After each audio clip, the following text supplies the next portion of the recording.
standard American town, mid-1990s. Standard? You got to guess. No, you don't have to guess. Small town, big town? Well, see, standard is my way of saying it didn't say what town it was in. Somewhere in America, not New York, because that's not standard, and otherwise. No, it's a town. It's definitely a town. It's not like a megapolis. Okay. It's 10 p.m. A 40-ish-year-old woman, and we're going to call her SM. M for masturbation, S for probably not. She's masturbating. Unless this story is about that, I don't know why. It may come up. Okay. It may come into it, but it's not critical. Okay. So SM is walking through a park in her neighborhood. She's on her way to the store. A man calls out. He's sitting on a park bench. And he calls out and says, "Come here, please." So she wanders over and says, "What do you need?" He said, "Please." I get that is being please. polite, but I'm not liking his vibe right now. He seems some guy. 10 p.m. sitting on a park bench. "Come here, please." Come here, please. Come hither. As she gets closer, he grabs her by the shirt, pulls her towards him, puts a knife to her throat, and says, "I'm going to cut you, bitch." Oh, okay. Your instincts were good. Yes, I knew he was bad. I could tell it. I could tell it. Aside from the please, I don't doubt that there are polite baddies, but... Well, you start polite and then till you get what you want. So he says, "I'm going to cut you, bitch." In an interview later, SM says she said to him, "Go ahead and cut me." Okay. And she said she didn't feel any panic. And in fact, she wasn't even afraid. And then the man let her go and she walked away. Literally walked, not ran. Okay. Wandered off and she went home. But she didn't call the police because she didn't really see it as particularly dangerous. Even though the man had said as she walked away, "I'll be coming back and I'll hunt your ass." Okay. The next day... You're not making me happy right now. I don't know why I'm unhappy, but I'm unsettled. No, this is the most disturbing bit. Everything gets better. You can trust me. You know you can trust me. All right, cool. The next day, she walked through the same park as if nothing had happened. And in an interview later again, she said, "I'm sorry, I just wasn't afraid. And for some reason, he let me go, so I just went home." So she walked through the park again. Nothing happened to her. So SM had some disturbing and dangerous experiences in her life. This was not a world that, she wasn't a cloistered little thing. She lived in a poorer area of town. It was replete with crime and drugs and danger. But this is still pretty stone cold and freaking hardcore. Okay. Like a reaction like that to just be, unless you're an action movie hero, to just go like, "Go and cut me then, mate." The thing is, it appears SM doesn't experience fear.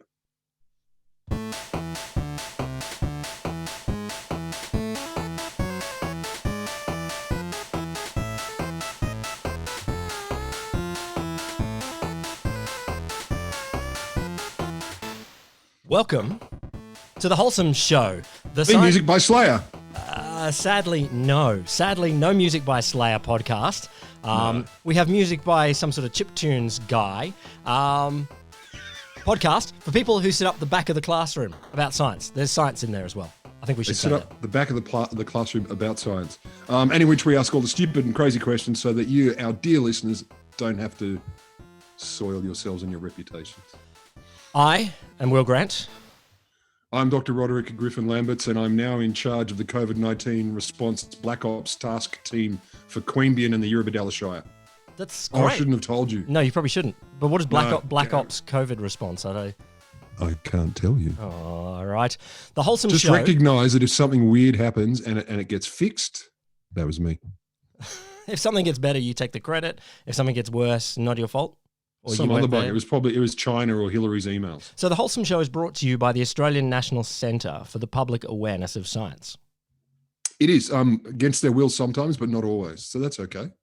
Their job is to help the world become a little bit more aware of science, and that's somewhat what we're doing in this. We hope. This one's chock full of science. This is just like lathered in science. There's science bits dripping off it. So you're saying SM had no fear?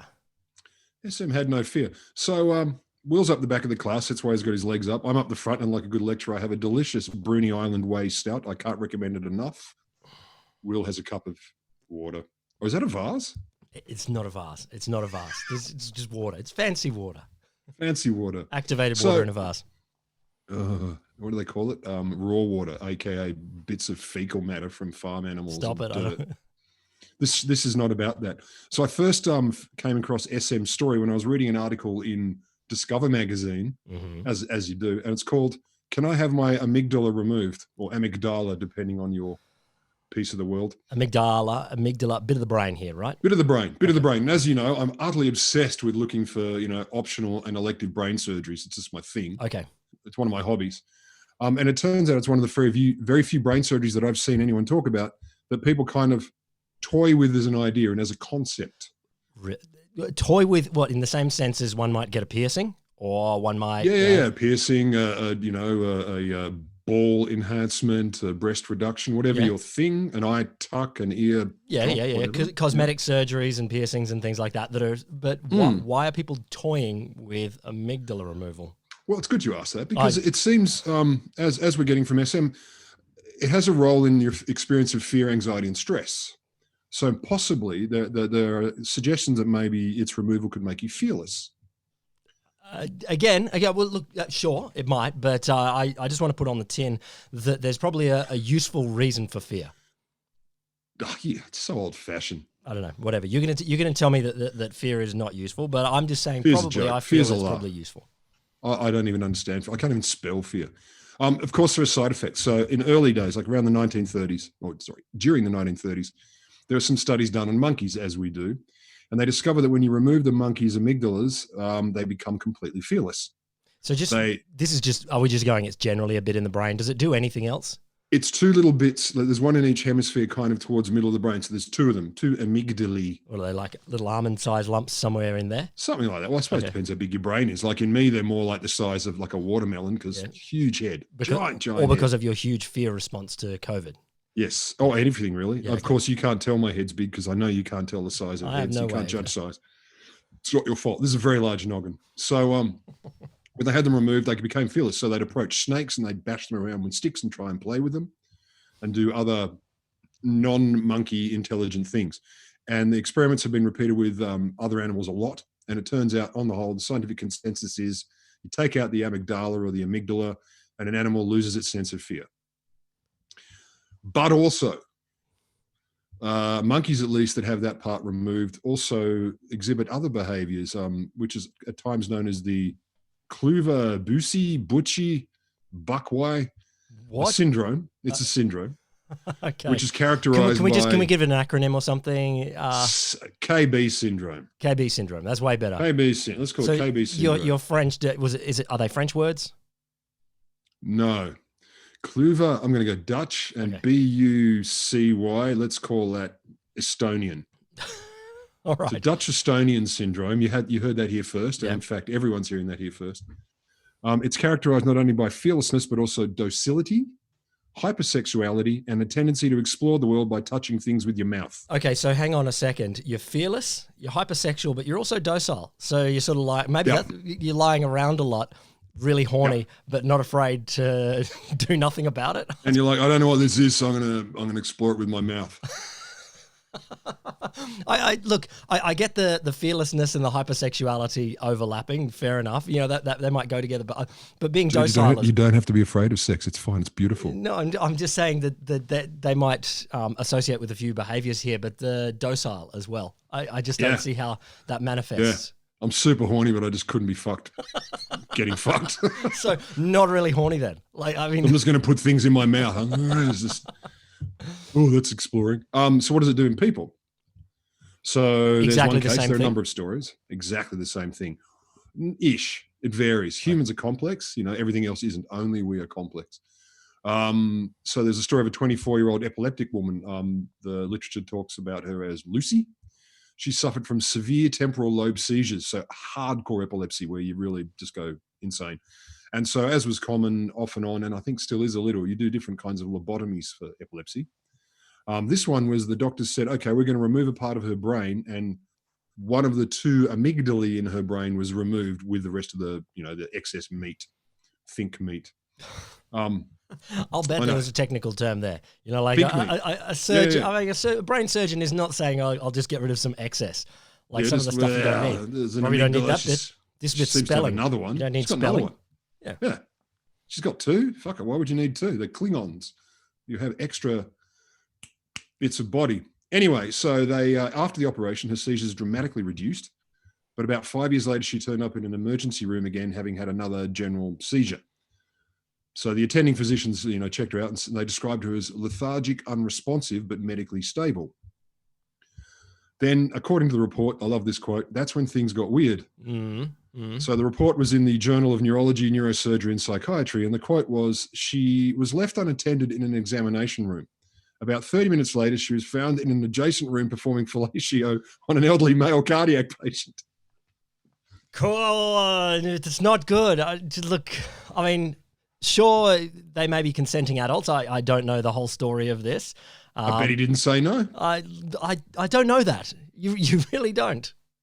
Yeah, they don't say how sick he was. Also, I've always loved the way it's called performing fellatio. Well, Ladies and gentlemen, for your visual entertainment, I shall now perform fellatio. As opposed to fellating. Yeah, okay. Fellating. Yeah, okay. Fellating. But no, performing fellatio on an elderly male cardiac patient. We don't know if he was a cardiac patient before or if that happened after said performance. Yeah. So it turns out our Lucy here continued to have seizures after surgery, and it was usually when she forgot to take a medication. So she'd keep having these seizures. And for an hour or two after each seizure, she'd engage in a wide variety of unusual sexual behaviors, such as masturbating in public. Told you to come back. Okay, you did come back. Yeah. Trying to seduce family members and also trying to seduce neighbors. Oh, okay. Isn't that relaxing? Yeah, very relaxing. So you have the seizure, again, not something that you're looking for here. And then for the next hour, okay, I might be masturbating in let's public, get into this shit. Or incest, or at least neighbours. At least neighbours is not the most problematic of those things, depending if they want it or not. Well, it doesn't say rape. Like, there's no suggestions of violence. Just that she'll kind of go, "How about it?" She might propose a big girl. Still, yeah. So that's what she would do for a couple of hours afterwards, which is awkward. I'm going to say awkward. You kind of need a T-shirt that says, I may have recently had a seizure, and these are the things that will happen. Yeah. If I reach for your groin and you actually are related to me, I have a medical condition. I have a medical condition. I may come on to you quite strongly. It's just it'll wear off. Let's not talk about it afterwards. She also lost control around food in post-seizure periods, so she'd get into extreme binge eating between these situations, but then that would disappear. So it turned out that the recurring seizures had effectively turned off her remaining amygdala. So there's no function in the other part of the brain that wasn't removed. The seizures had basically smashed it. So the amygdala matters. Yeah, I'm believing it. Some sort of inhibition control. Or at least. Inhibition control. Yes. It inhibits you. No, it inhibits. Yeah. Stops you inhibiting. You're right. No inhibiting. But of course, it doesn't mean humans haven't fucked with it directly and deliberately in the past, quite deliberately. In fact, not that recent a past. So historically, they've been done for two reasons. You have your amygdalectomy, or your removal of said tiny or watermelon-sized lumps in the brain. Two reasons. One is to deal with certain types of epilepsy, as in the case of Lucy, the neighbor fucking masturbator who eats too much. Yeah, and again, that's what it says in the literature. Okay, yes, it did. Fair enough. That was the abstract. That's what it said in the abstract. Look, she might have attempted. You don't know that she was neighbour fucking. She may have just been neighbour inclined or neighbour friendly. Neighbour positive. Yeah, neighbour positive. So family first. Neighbour curious, family curious.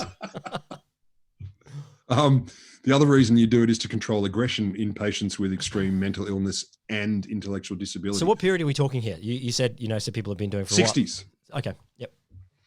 60s and onwards. So in Japan, the Japanese pioneered this amygdalectomy for aggressive behaviors, and they would do it by using injections of oil and wax. What? Into your brain? Yeah. Or not my brain, into their brain. You're not into yours. You're safe. I'm far more comfortable with the idea of cutting something out than adding some oil and wax into my brain. I know. I know. I hope it's scented oil at least. You get some kind of, pleasant, ongoing patchouli. Yeah, like or the scented candles, of course. I get it. That might be. I don't want a waxy feeling in my brain. Just the idea of it too. Like, what are we going to do? Oh, we'll inject this in. That's the obvious thing to do. So over the next couple of decades, the suggestion is at least 500 people had these kinds of procedures done, variants on that thing, including in the US and India, etc. It's not entirely gone. In 2017 in China, there was an amygdalectomy of a teenage girl who had, quote, mental retardation with psychiatric symptoms and aggression. So, does it work? Well, you're going to say, because you said it's not entirely gone, I'm guessing no, it doesn't work. that in the 60s it was the if it best worked, thing. you'd get rid of it. Yeah, well, there you go. This is my guess that that's how medicine works. It didn't work so well that we no longer need it. It didn't work super well, and now there are better things. That's my guess. Just putting it out there. You might as well take over. No, they say in the patients who got the procedure for aggression, a conglomerate of studies suggest there were beneficial effects in most cases with relatively few side effects. And the death rate in one study at least was about 3.8%. So acceptable in Donald Trump's America. Well, I just if you've got to cure aggression, and aggression is not a syndrome or a condition that society loves. I get it. I get we want to not have so much aggression, but a treatment that gets to 3% death rate is quite a high risk to take for getting rid of aggression. Nearly fourth. I mean, if the problem was you have terminal cancer and you're about to die, and this treatment has X% chance of success or 3% chance that you'll die, that's fine. But aggression, that's a very high risk rate for aggression, and no matter we don't know how aggressive they were. Well, I get it. I mean, they could have been really bad. Okay, they have to be sedated all the time and strapped down. All the time. Yeah. Constant sedation. They are constantly aggressive. Okay, fair enough. That's still... No, I don't know if that's true, but like no one else knows either right now. If you're listening to this, there's no way you've already looked it up. Yeah. So it must be true. But as a rule, it's been reported as fairly successful, but the data, we're told, are hard to interpret because these patients had severe symptoms to begin with, and the follow-ups were, let's just say, fairly cursory. So, no. Look, you just said that the data is no good because they had severe symptoms. Like that. No, what they're saying is compared to what? Like, I mean, these people weren't baseline. What you got to do, right, is get a bunch of normal people. No. This is non-aggressive. The doctors or the surgeons or whoever doing research on this thing. They just need to document it well. Like I get that they're severe, but you can still document severe, and you can say what types of things it might have been. Like this may come as a shock to you. There isn't a form for everything. You can't document everything. There should be a form for everything. No, I just think that this is blaming the victims here. Oh, you're too severe to write down on the form what your problem is. No, I'm not with that. So therefore, I'm going to do this weird bit. Level of severity, it's so bad. Like I can't even tell you. You're literally off the charts. There's no charts anymore for what you are. No you chart, are so bad. You're horrifying. I am becoming terrible at science because you're so bad. That's what it was. Your condition has rendered me scientifically incapable. It shows what a dork I am. That reminds me of a conversation I was having this afternoon, but that's a whole different episode. So if we go back to SM, our fearless woman in the park. I was going to drag you back there eventually anyway. Oh, we're never going to leave her. She's our gal. She's our hero. She was first described in the scientific literature in 1994, and she had a disease called... This was after the incident in the park or before? Yeah. So she was known to science in advance. She was known because she had Urbach-Weiter syndrome disease. Urbach-Weiter. We've really got to practice these disease names in advance. I'm not picking on you. I would have not got that very. Well, you would have done it Russian. I decided to do it German. Maybe a little more Scandinavian. Urbach-Weiter. So she was known to science in advance. Yes, she had this disease since childhood, or late childhood at least. There's only about 400 people in the world who have it, so that stands out. At least until the last numbers I saw, about 400. And this disease is? There are three main symptoms. One, a small, hoarse voice. Exactly. Sorry, it was just so obvious. I couldn't help that. No, actually, it doesn't say small. I just imagine that. It's a hoarse voice. A hoarse voice is not that... It's not a symptom of a syndrome. That's a symptom of having a sore throat. It's smoking. No, hoarse voice is like, Wilbur, come inside. Mr. Ed for all you 800-year-old people. Symptom 2, small bumps around the eyes. All right, that's like a little bit more precise. You appear to have small bumps around your eyes. Yes. Yes. And calcium deposits in the brain. Well. Kind of significant. And then the complete lack of fear? Like, is the complete lack of fear in this one? Oh, she's got that as well. Not at all. Oh, no. Okay. Well, not as well. It's just that because of the calcium deposits, they cause part of the brains to calcify or harden, which can lead to epilepsy and other problems. Okay, cool. Yep. So for her amygdala were fucking smashed by being calcified. So her Urbach-Weiter disease manifested in this way for her. Definitely in this way. I mean, I didn't find anything that went into whether she had small bumps around her eyes. And obviously I know people at home want to know, but I don't. I'm gonna. I don't know. I'm gonna look. Just type SM into Google. You'll find everything. Way more than you need. So both her amygdalae, I should say, were wrecked by calcification. And normally in this situation, a situation that might cause danger then would send signals via or through the amygdala to bodies that would induce fear symptoms. So your heart starts to race, your palms start to sweat, you shit yourself. I just added that, but who doesn't? You get nervous, you shit yourself. For her, though, because that bit of the brain doesn't exist, she doesn't experience the situations these symptoms in situations other people find scary. So her story got quickly circulated in the media, and she was dubbed the woman with no fear. Isn't that great? Well, it sounds fair enough. I mean, I don't know. To be famous. Yeah. Everyone wants to be famous. Not us. We just do this for ourselves, but others want to be famous. And she was interviewed at one point when she was asked to describe fear, and she said, well, that's what I'm trying to be honest, I don't have a clue. Doesn't have a clue about what? Couldn't describe fear. Okay. So she's like the blind person not being able to describe a color or... Whoa. Yeah. And shout out to all you people who are blind and don't understand color listening. The deaf person who can't describe... You're going to have to talk louder. Music, something. I don't know. The deaf person! Don't do that to me. Don't do that to me. So she can't even say what fear is. No. But this fearlessness is not standard for all people who have amygdala non-ness. So there was another woman who developed hyperempathy. Empathy? Hyper-empathy. Oh, she really cares about people. Super duper hyper cares. And this wasn't her hypersexualization as well. So it wasn't. No. I care so much. I want to. Yeah. All right. I understand that for some of us, I'm not pointing any fingers. No, I was just checking that these were separate. Yeah. No. I understand at work when you say, "Look, I'm really worried about you. I care about you. Therefore, we must have the sex." Yeah. Of the syndromes that you have pointed to in this amygdala jobby, they've been there. I'm just checking that they're separate. Well, it varies. Because the disease is not necessarily the only reason people don't have amygdalae. Anyway, So this woman got hyperempathy, which is really unusual because the doctors had removed part of her lobe from the brain. And it's apparently, again, we know it's common treatment for epilepsy. So for her, though, it was weird because it shouldn't happen. The role of the amygdala in recognizing emotions means you'd expect them to be less empathetic and less understanding and appreciative of emotions.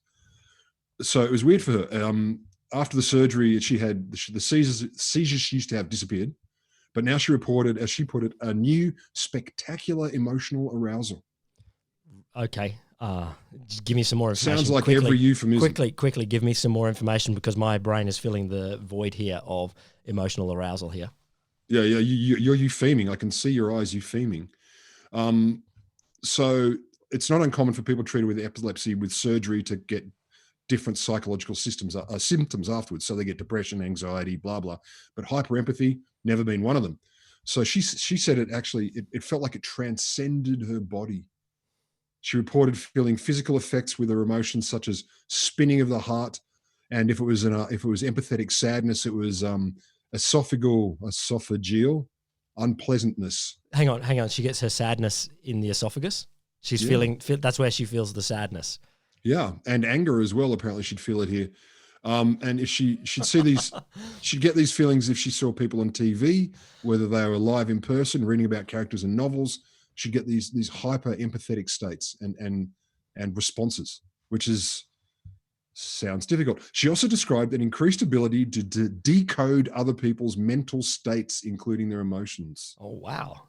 Was this true or she just reported this?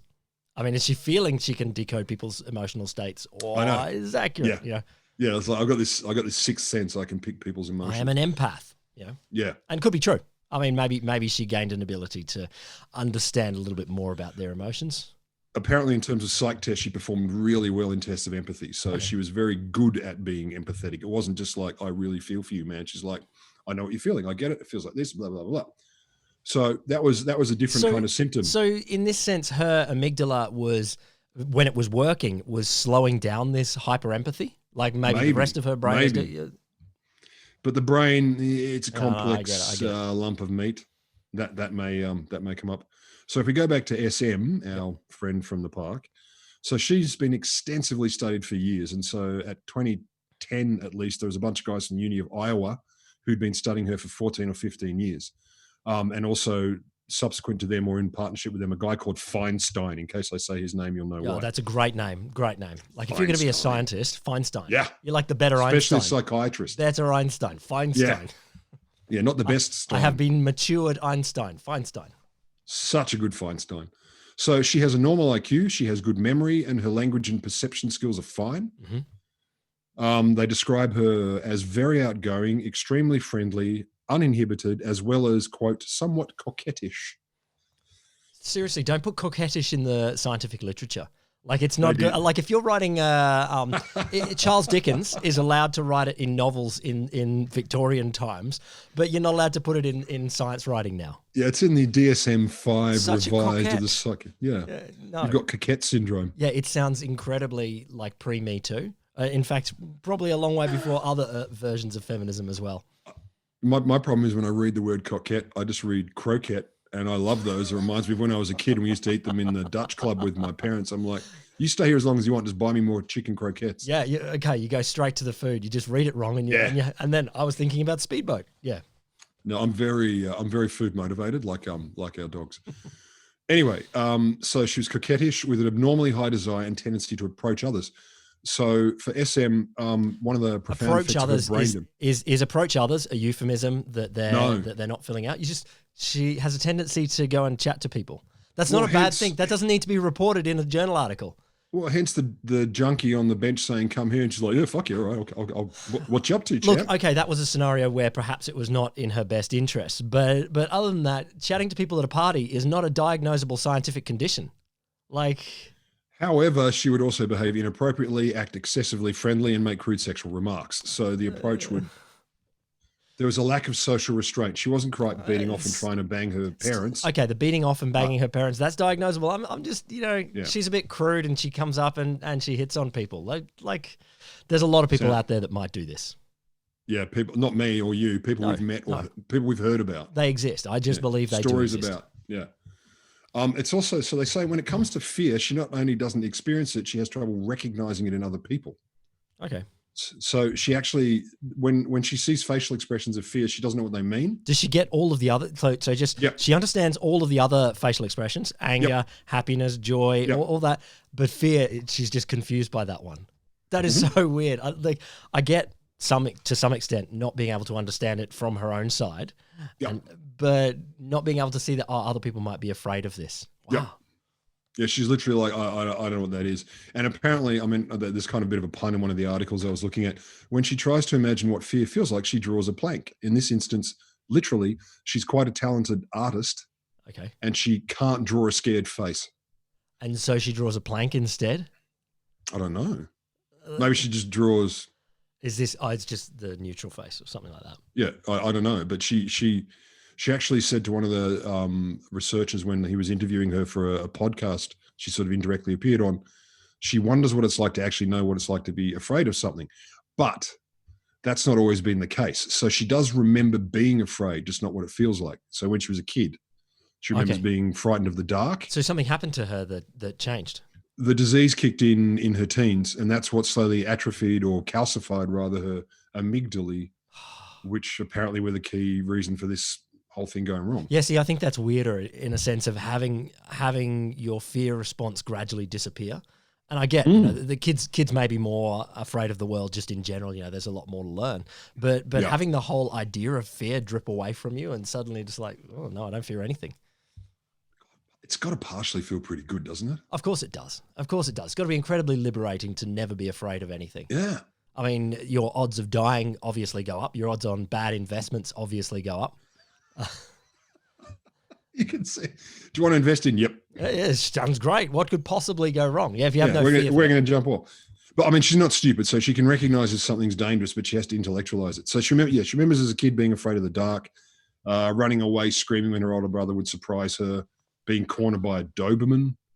And she said that was the only time she remembers feeling like gut-wrenchingly frightened. She remembers being scared by a catfish her father caught because she didn't want it to bite her. Oh, yeah. But this all happened before she was wrecked. So in her adult life, Feinstein, the psychiatrist, couldn't find any episode reported by her and even tested, which I'll get to, that showed her feeling fear. So, and it's weird. I mean, to top it off, like the park bench incident with the grabbing the shirt and the throat cutting and everything, it's not the only time she had horrible times. She'd been held at knife point before, so that was her second time. She's been held at gunpoint. She was physically accosted by a woman who was twice her size at some point in her life. She was nearly killed in an act of domestic violence than once. Is her superpower of not feeling this fear putting her into these situations? Or is she just subconsciously testing herself? Or is this just the world that she lives in? Is this bad anyway? It's it's definitely her world isn't brilliant. Yeah. But because she doesn't seem to bother her. So in most of these situations, apparently, if not all, she didn't really act desperate or urgent. And police reports have corroborated it. Like, it's not like she said, didn't bother me, but actually she's a tough guy, a wuss. She's like, whatever. So she doesn't tend to report it, or she doesn't necessarily report it. So they started testing it, not by domestically abusing her or threatening her with knives. So they show her a set of film clips of different kinds of films. And she would generally, if it was happy, she would laugh. If it was revolting or disgusting, she'd go, bleh. They're going to watch horror movies? Yeah, then they get to horror movies, like The Shining, The Blair Witch Project, The Ring, and I think The Exorcist, which is, obviously the world's scariest horror movie ever made. It's really not. I mean, I enjoyed The Exorcist, but The Ring is far scarier. Oh, I love The Exorcist because it just makes me want to wee myself. I feel this cold fear in my core. I just got to say, it makes you want to wee yourself. Like I get that it makes you wee yourself because that's okay, a bodily response. But the desire to wee yourself, there's an interesting one. That's how strongly it affects me. No, but you know that wish I was peeing. Twice, my wife and I have walked out on The Ring. Can't see it. We get about halfway through and just like, no, not doing that. We won't go back into that one again. I feel like I think I've watched that. I was going to ask you what happens, but you don't know. I don't want to ruin it for you. I hope I'm talking about the right one. The Ring. It's about someone who's got really bad hemorrhoids, right? No, it's not. Well, that's the date. I do like a horror movie based on hemorrhoids that bad.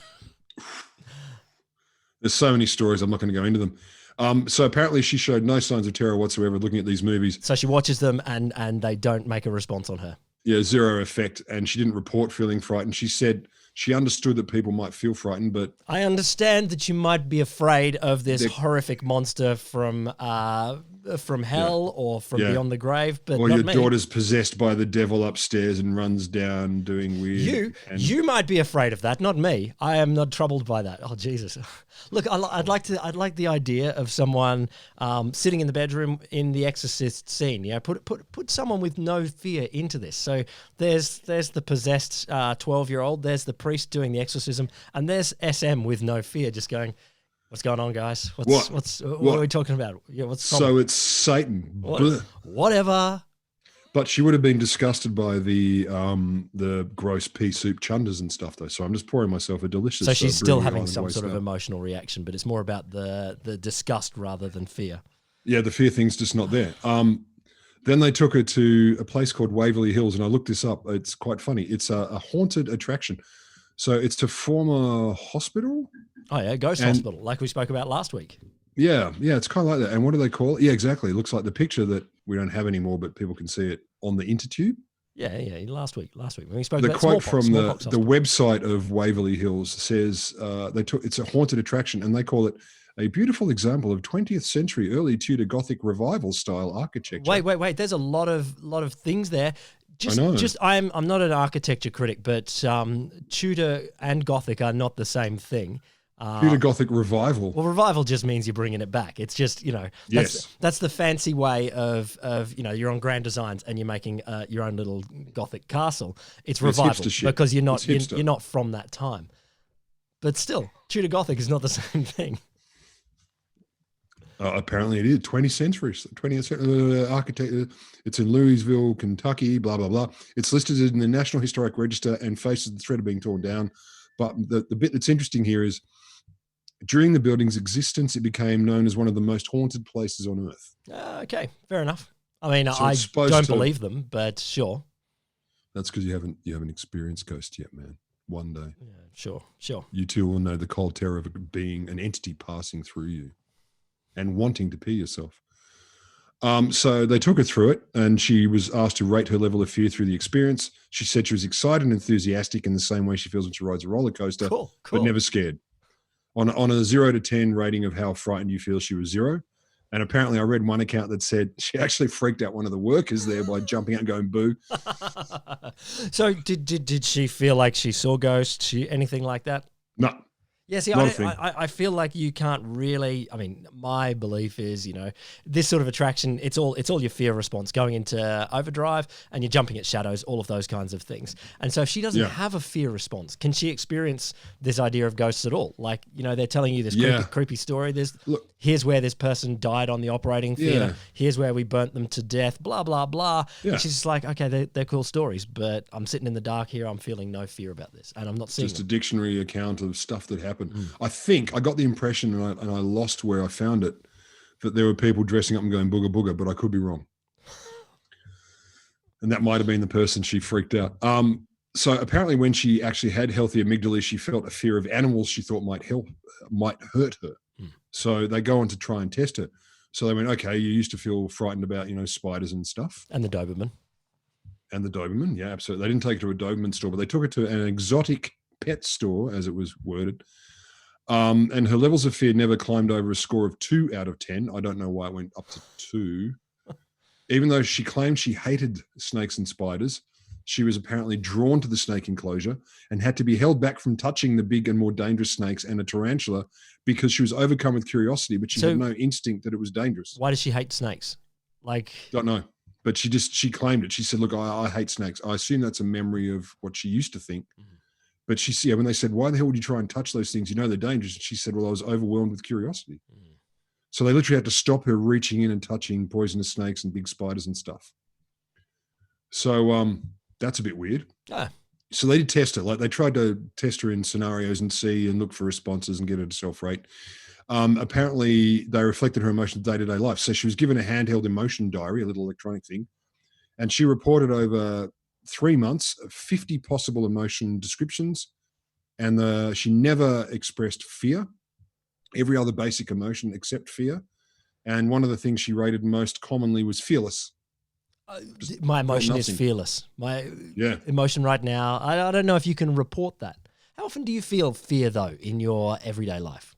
Every waking moment. Okay. Constantly terrified. Ask me then how often I feel fear in my everyday life, and I'd say. Will, let me ask. Thank you. Will, how often do you feel fear in your everyday life? Pretty much never. I don't understand that. I'm not claiming any sort of fearlessness here, but I don't think it's a big part of just modern day-to-day life. No, we have to scan your brain for amygdala decay. Oh, I'm sure there's something missing in there, but... What about, how often do you cry, though? Do you cry every day like a normal person? Or are you a monster? No, not every day. Only on international flights when I'm by myself. That's fair. Yeah. On weekends. I do different things on international flights when I'm by myself. Stop it. She has greatly impaired... So they also discovered she couldn't recognize negative social cues. So she couldn't recognize when she's interacting with people and they showed fear. She's like, I don't know what that is. So she'd have difficulty judging trustworthiness and the approachability of people by looking at their faces. So this was part of this kind of relationship to heighten. She experienced positive heightened emotions, though. She was a lot more sort of upbeat, apparently. Okay. Well, more joyful. Which is great. Yeah. I mean, that sounds good. So anyway, this is her situation. So she's billed as someone who can never feel fear, and there's suggestions that people with this amygdala decay or removal do it. However, it is possible to trigger something like fear in these people because the amygdala or related parts of the body have something to do with detecting carbon dioxide in the body. Oh, all we got to do is poison them a little bit? What are we going to say here? Yes. Yes. Okay, so, cool. I mean, I don't know if that's helping anywhere here. Let's see if we can get it to do it. Let's. It's for science. Yeah. It's for science. So, Uni of Iowa scientists in 2013, they made her inhale carbon dioxide. Thank you. Which normally induces panic in people because your body basically says, I'm suffocating. Yeah. You're not breathing anymore. So, okay. Yeah. So they got her to do that. What they said? That's how some abattoirs will kill pigs and things like that, and say it's humane because it's just suffocating them, but it induces that panic response. Just suffocating someone. Fuck off. Yeah, exactly. That is not a relaxing way to die. I'm pretty confident. What about suffocating under the ground when you're buried alive? In a coffin, buried alive. In a coffin. Is that worse or better? That would be part of it. I don't know what would happen first. Dehydration, panicking to death, or suffocation. I'm thinking panicking to death, probably. Oh, I'd be right up there. I could beat that Guinness World Records. Who died the fastest from panic? This guy. But they were saying, so people who have problems with this, and particularly her in this instance, she experienced fear and panic attacks of greater intensity than neurologically healthy control groups who had the similar. Oh, wait. So she what? So they actually experimented on her and others. And they got her to experience fear.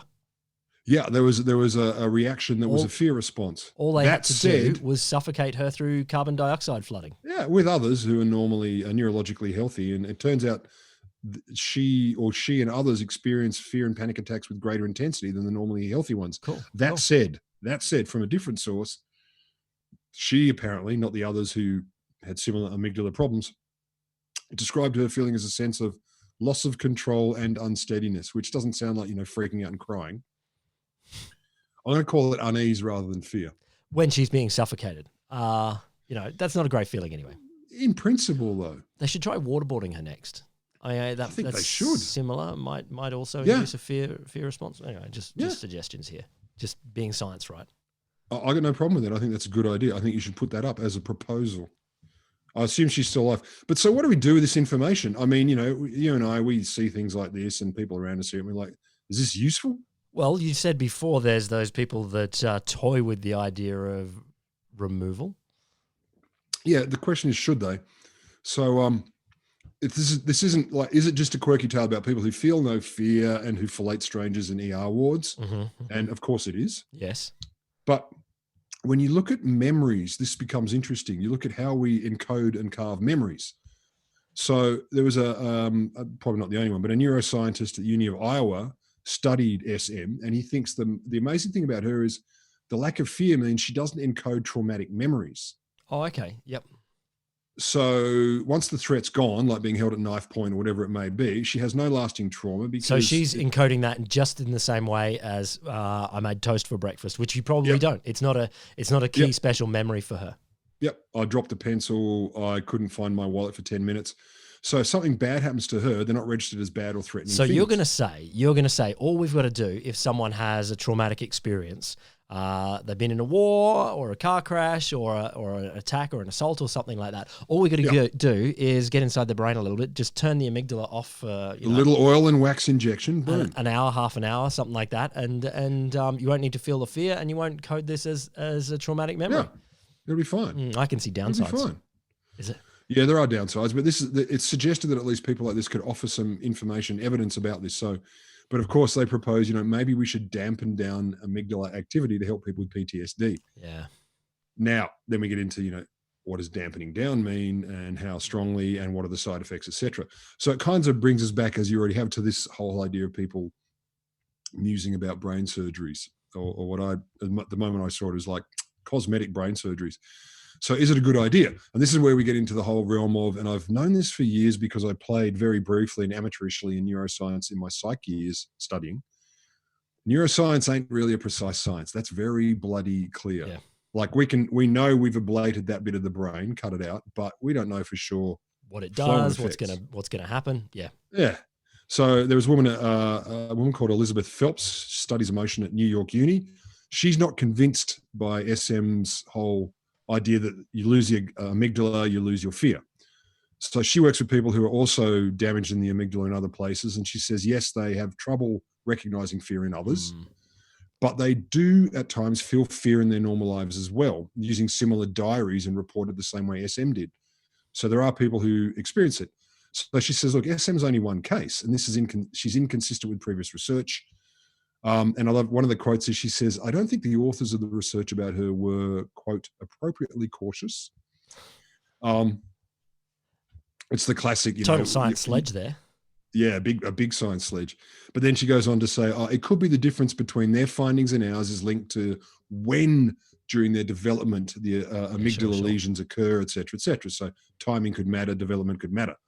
They also say, look, SM, she does have injuries to other parts of the brain, which could have exacerbated what's going on.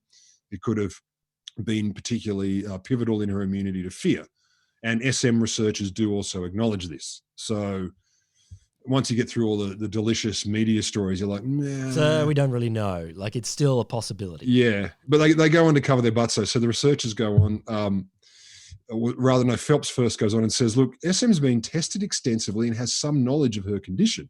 So maybe she's overplaying her lack of fear too. Maybe subconsciously she's sort of trying to conform to the team of researchers' expectations. You know, they expect me not to feel fear. They expect me not to be worried. So I'm going to report that way, whether she means to or not. The team of researchers say, oh, this is they say it's highly unlikely because they themselves never mention to her that they're focusing on fear. Their experiments involve the whole spectrums of emotions, and they tell her that they're interested in emotion, memory, general concepts. When SM explicitly asks them what they're doing, they say they're more interested in how her brain damage affects her behavior in general. Okay. You're like, fine, no worries, sweetheart. And possibly my favorite, the quote, moreover, after over 2 decades of extensive testing with SM, we have been repeatedly impressed by her lack of insight into her specific fear impairments. Well, you're impressed by her lack of insight. It's very nice. We're impressed how fucking ignorant you are about yourself. It sounds a little bit like a marker's comment on a student essay. I'm impressed by your lack of insight. It blows my mind. Feedback sandwich. You've got to start positive and then get the negative in there. And end with the absolute shit. So, look, bottom line is then when you add it to other research, it's less likely that the amygdala is a fear center, but more it's like some kind of broker or waypoint between areas of the brain that matter. So parts of the brain that sense the environment, parts of the brainstem that initiate fear, actions, and so forth. So it may be part of a chain of stuff. Yeah, okay. Also, so honestly, we're not going to be able to just turn it off. No. Well, you could, but you don't know what else you'll turn off or tweak. There is no neuroscience I've ever been aware of. I'm no expert, but I've dabbled in it. There's never a time when I haven't heard, there's a thing and it could be. Look, I'm not sure if I want to turn off the bit of my brain that stops me from filleting my neighbours. What stops you now? I don't know. Well, social decorum and a lack of desire to do that. So there's two pretty big reasons. I mean, they're very nice. They're very nice. I notice your commitment to your wife never came up. Yeah, but good to know. No, good to know. She doesn't listen. It's fine. Hi, Jane. So the bottom line is also, look, not feeling fear is not good for you. Like, there's an evolutionary advantage to fear because it will help you live. Yeah, look, I'm sure. Here's what you could do. You could have a control, like a reality TV experiment, like you do Survivor or something like that. And you put 2 people on two teams on different islands. One of them has no amygdala. The other one is a control sample. And you put lions and stuff like that. And yes. you see how long each population lasts. And I'm going to guess. One Ubermensch is going to come out of this. Probably. From the fearless island and be like, they'd somehow survived. Everything works. Look, I'm sure there are people that maybe they have other capabilities for survival, but I think fear is probably a pretty rational one here. That I'm not going to be able to sleep thinking about this survival show now because I've often thought when ethics committees get in the way of decent weird research, you just go to television. Oh, of course.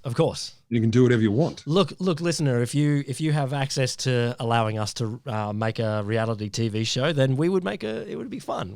There would be some good things. We would be prepared to help you, and we would bend scientific ethics to do that. No, because we wouldn't publish anything, so we'd be safe. We don't need ethics. But so I mean, and in the end, look, like it makes me wonder when I saw this first study, people saying, what, could I have my amygdala removed? Would that be cool? And people writing back with all kinds of details. And obviously I went down. I like cool as the first thing you do. Like I get, would that help me with the situation in my life? Would that be cool? You can't show it. Like unless you're at a party and you're saying, you can. Hey, ladies, you know what, who's Put missing? Put that cobra in my mouth. Put the cobra in my mouth. But who's missing an amygdala here? I'm missing an amygdala. Look at me. Team amygdalus. Yeah, that's why he needs it on a t-shirt again. May fillet people because I ain't got no amygdala. And to be fair, may do it anyway. Yeah, indeed. But I mean, would you consider it? Would you have any like emotional cosmetic surgery? I don't have a huge trouble with fear. Look, okay. I don't mean fear. Anything? Would you have anything removed? Personality or emotions? What, out of my brain? No, my brain is perfect. This is where the magic happens. This is, To be fair, I've always just, people say, what's Will like? And I go, well, his brain is perfect. Exactly. Exactly. Well, it's mine, and therefore it's perfect to me. So leave me alone. No way. No, if I knew it was safe, I'd have my shame and guilt removed, because what could go wrong? No. Yeah, I think they probably serve a purpose. Look, Can you imagine if some of those things are crippling, Sure. You have fear responses that mean you can't actually go and do anything. And then I can imagine if you can tamp down a little bit on that and say, get your fear response down to the level of a normal person. So if you see a tiger in the street, you run away. But you're not too. But not to the point where if you see an old guy who's suffered a heart attack, you don't put his dick in your mouth. Again, that's not a fear response. That's a different thing. But again, I wouldn't. I don't know. I'd be pretty frightened of doing that. It's not high on my list of things that what don't are you make doing? me frightened. I'm saving his life. I don't know what I'm doing either. I mean, it kind of comes back, 100 years ago, I spoke about magnetic stimulation of brain areas to try and change things and do things. Maybe there's a way to particularly target and briefly dampen things down, but I'm not signing up for the first or indeed maybe second or third experiments for that. You don't need to, because you don't feel fear. There's also a really interesting area of law here, which one day I may go into a little bit more with you. But it's called a Ulysses contract, and it's not a real bit of law right now. It's speculative. So it comes from Ulysses, tied himself to the mast when he knew he would be tempted. By the sirens? By the sirens. Yeah. And so he knew to get through that passage, he's got to tie himself to the mast so he wouldn't have his behavior changed. So basically what that is before he's going in, he's controlling his behavior when he's in there. So the Ulysses contract is for people who go through some form of brain surgery. A lot of it comes from like transcranial magnetic stimulation, so some of that stuff you spoke before, or it could be from amygdala removal, where people know that quite a lot their behavior changes after this surgery. So classic examples, and this is the one that really throws people, is people who have some sort of surgery that then at the age of 50 or 60 suddenly become a pedophile. And what the fuck? Yeah, there's stories out there, people who have some form of brain surgery or some form of brain injury that unleashes something that was literally not there before, like zero manifestation, zero. Is this particular surgeries, or is this like a generic effect of the brain, and you want to bang children? It's not general brain surgery, but I'll find you the full details of that later. Jesus Christ, I kind of do and don't want to know. And so people setting up contracts with themselves to say, if this happens, then I will Kill do this. me. Now the problem is, you get some people who all of a sudden, and pedophile, no one wants that, no one wants to be that. So you can understand, okay, let's get rid of that bit. But what if, a bit of brain surgery turns you into this person who suddenly experiences intense joy, but also you become hypersexual. And it's like, no, I like this. This is great. I'm finally living my true life as this hypersexual person. Let's be clear, intense joy and hypersexual, these are synonyms. Indeed. And so it's an interesting area of law. Can you bind your future self to say, no, you have to get that back? And your future self says, no, I don't want to. I'm enjoying finally being this, a hypersexual you're getting intense joy. You're banging your parents, but because of your past self said, don't do it, we're going to cut your balls off. So yeah, that's an interesting area, but there you go. Can we do that now? Are you prepared? No, I don't have. That sounds awesome. I don't have any more details on it, but it's a speculative area of law, and one day we should do it. That's wild. Well, there you go. No, I'm not going to remove my amygdala because, as I said before, this is where the magic happens. Yes. And it's totally perfect, and I'm a sainted being. So are you going to remove yours? Not my amygdala, but maybe other bits. My head's pretty big. It gets heavy. My neck hurts. Just lighten So the if there's load. bits of the brain that are redundant, maybe I should get them removed to lighten the load. The Wholesome Show is brought to you by the Australian National Centre for the Public Awareness of Science. Yes, it's the best Australian National Centre for the Public Awareness of Science in the country. Or at least the top 5. Yeah, definitely top 5. Top 5. 100% top 5. Yeah. We'll be back next week, listener.